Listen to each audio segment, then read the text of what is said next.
बिस्मिल्लाहिर्रहमानिर्रहीम। अस्सलामुअलैकुम viewers, welcome to my YouTube channel Math and Math by Umair Sajid. आज हम सॉल्व करेंगे एक्सरसाइज 14 क्वेश्चन नंबर 11 जो कि है secant 3 theta is equal to secant theta. इसको हमने सॉल्व करना है। Secant 3 theta is equal to secant theta, इसका जो आंसर है वो बुक के एंड पर गलत है। दो मेथड है इसको सॉल्व करने के, एक cos 3 थीटा का फार्मूला यूज़ करके और दूसरा जो सा है आपके पास जिस मेथड से मैं कराऊंगा यानी कि सम से प्रोडक्ट वाला फार्मूला यूज़ करके। तो दोनों में आंसर्स जो से है बुक के एंड पर इसके गलत हैं। ये कैटेगरी 3 का क्वेश्चन है क्योंकि देख रहे हैं आप दोनों सेम ट्रिग्नोमेट्रिक फंक्शन हैं, तो इसको हम कैटेगरी नंबर 3 में करेंगे। कैटेगरी नंबर 1 के क्वेश्चंस वो थे जिनके ऊपर स्क्वायर था। कैटेगरी नंबर 2 के वो थे जिसमें डिफरेंट ट्रिग्नोमेट्रिक फंक्शंस आते हैं, 5 सवाल है वो, और बाकी सारे के सारे क्वेश्चंस कैटेगरी 3 के हैं। तो ये कैटेगरी 3 का क्वेश्चन है। सबसे पहले हम क्वेश्चन लिख लेते हैं। क्वेश्चन नंबर 11 है हमारे पास, secant 3 theta is equal to secant theta. तो ये आपके पास क्वेश्चन है। इसको करने के लिए आप, क्योंकि ये सेम ट्रिग्नोमेट्रिक फंक्शंस हैं, तो आपने 10.4 में सबसे प्रोडक्ट वाला फार्मूला पढ़े थे जो साइन कॉस और टैन के थे, तो इसको हम कॉस में चेंज कर लेंगे। सीकेंस होता है 1/cos, तो ये बन जाएगा 1/cos 3 theta is equal to 1/cos theta. Cross multiply करेंगे तो बन जाएगा cos theta is equal to cos 3 theta. बड़े एंगल पहले लिख लेंगे cos 3 थीटा, ये प्लस है इधर आएगा तो माइनस हो जाएगा। cos थीटा इक्वल टू 0 इधर लिखने की बजाय आप यहाँ पर लिख देंगे। अब cos माइनस cos का फार्मूला था आपके पास, अगर आपको जेन में है तो बहुत अच्छी बात है, नहीं तो मैं लिख देता हूँ।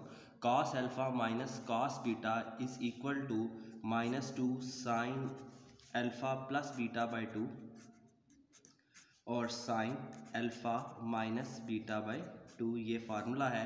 तो यहाँ पर हम ये फार्मूला यूज़ कर देंगे।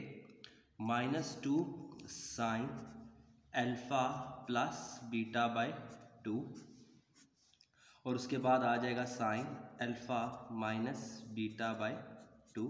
ये दो आपके पास आंसर्स आ जाएंगे, यानी कि alpha plus beta by 2, 3 theta plus theta by 2, 3 theta minus theta by 2। इसके अंदर फार्मूला अप्लाई कर देंगे। इसके बाद इसको सॉल्व कर लेंगे। 3 थीटा प्लस थीटा होता है आपके पास 4 थीटा बाई 2। इसी तरह यहाँ पर आ जाएगा 2 थीटा बाई 2, 3 थीटा में से थीटा माइनस करेंगे, इक्वल है ये 0 के। 2 1 ज़ा 2, 2 2 ज़ा 4 और यहाँ पर 2 1 ज़ा 2, 2 2 ज़ा 4 हो जाएगा। तो आ जाएगा आपके पास -2 साइन 2 थीटा और यहाँ पर भी आ जाएगा sine theta is equal to 0। अब आप दोनों को 0 के इक्वल सब्सटीट्यूट कर देंगे। तो क्योंकि -2 0 के इक्वल नहीं हो सकता, इसका मतलब क्या है, यहाँ पर या साइन 2 थीटा किसके इक्वल है 0 के, या आपके पास साइन थीटा किसके इक्वल है 0 के इक्वल है। तो 2 थीटा का जो आंसर आता है वो आता है साइन इनवर्स ऑफ 0, यानी कि 2 थीटा कहाँ कहाँ पर साइन इनवर्स ऑफ 0 अगर कभी भी आ जाए तो आपने दो डायरेक्ट लिख देने हैं, या 0 है या पाई है। जबकि यहाँ पर भी यही होगा, 0 है या पाई है। 0 या पाई दो आएंगे और यहाँ पर 2 थीटा किसके इक्वल है 0 के या पाई के। लास्ट में आपने 2n पाई ऐड करना होता है, तो एक बार आप 0 में ऐड कर देंगे 2n पाई, तो एक थीटा की वैल्यू आती है 2n पाई। इसी तरह दूसरी है पाई है, तो पाई में भी आपने क्या ऐड कर देना है 2n पाई, तो थीटा की वैल्यू आ जाएगी पाई प्लस 2n पाई। यही आपके पास दो वैल्यूज़ यहाँ से आ गई। इसी तरह यहाँ पर भी दो वैल्यूज़ है, एक 0 है और एक है 2 पाई, तो आपने दरमियान में लाइन लगा लेनी है। लिखेंगे 2 थीटा किसके इक्वल है 0 के और इसमें भी ऐड कर देंगे 2n पाई, जबकि दूसरा 2 थीटा इक्वल है पाई के, उसमें भी ऐड कर देंगे 2n पाई। सबसे लास्ट में अगर थीटा के साथ कुछ 2 आ जाए तो वो आपने नीचे लिखना होता है। इसका सॉल्व करने का प्रोसीजर होता है, पहले सिंपल सॉल्व कर लेते हैं। अगर थीटा के साथ कुछ भी मल्टीप्लाई हो रहा हो लास्ट में आपने वो नीचे लिखना होता है।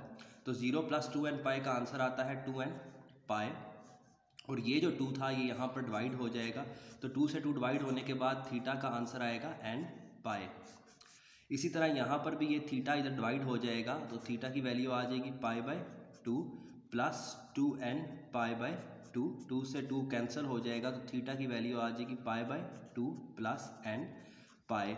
तो ये चार आंसर्स इसके आते हैं, आप इनको यूनियन के साथ लिख देंगे, यानी कि आपका जो सोल्यूशन सेट है थीटा का सोल्यूशन सेट है, आपने सेट वाली ब्रैकेट्स डालनी है। एक है n पाई, फिर सेट वाली ब्रैकेट, फिर आगे आएगा u, फिर सेट वाली ब्रैकेट डालनी है पाई बाय 2 प्लस n पाई, फिर सेट वाली ब्रैकेट क्लोज करेंगे, फिर सेट वाली ब्रैकेट आएगी तो नेक्स्ट क्या है 2n पाई, और लास्ट में यूनियन के साथ आ जाएगा पाई प्लस 2n पाई।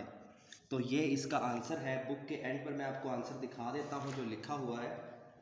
बुक के एंड पर आंसर लिखा हुआ है n पाई, तो यहाँ पर हमारे पास n पाई आ रहा है। उसके बाद है n पाई बाय 2, तो n पाई बाय 2 किसी जगह पर भी नहीं बनता। इसकी वजह से मैं कह रहा हूँ बुक के एंड पर जो आंसर है वो गलत है। अगर आप इन तीनों का यूनियन लें और उसको जर्नल फॉर्म में लिखें तो ये n पाई बाय 2 बन जाता है। अगर 0 लिखें तो पाई बाय 2, अगर 1 लिखें तो 3 पाई बाय 2। ठीक है, तो ये दोनों उनने आंसर्स लिखे हुए इनको कंबाइन करके, लेकिन प्रॉपर इसका आंसर यही है।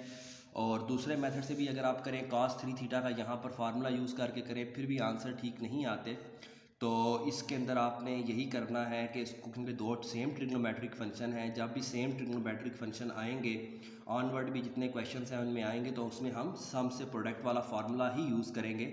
जिस तरह cos minus cos, sine minus sine, या sine plus sine, cos plus cos, ये फार्मूलाज यूज़ होंगे। ये फार्मूलाज यूज़ होने के बाद जो इक्वल टू ज़ीरो आ रहे होंगे उनको इक्वल टू ज़ीरो लिखकर हम सॉल्व करेंगे। यहाँ पर हमने क्वाड्रेंट के रूल इसलिए नहीं अप्लाई किए क्योंकि साइन ज़ीरो कहाँ पर होता है, पाई और ज़ीरो पर। इसी तरह ये साइन थीटा ज़ीरो था, पहले ज़ीरो और पाई लिखा और उसके बाद आपने सॉल्व कर लेना है।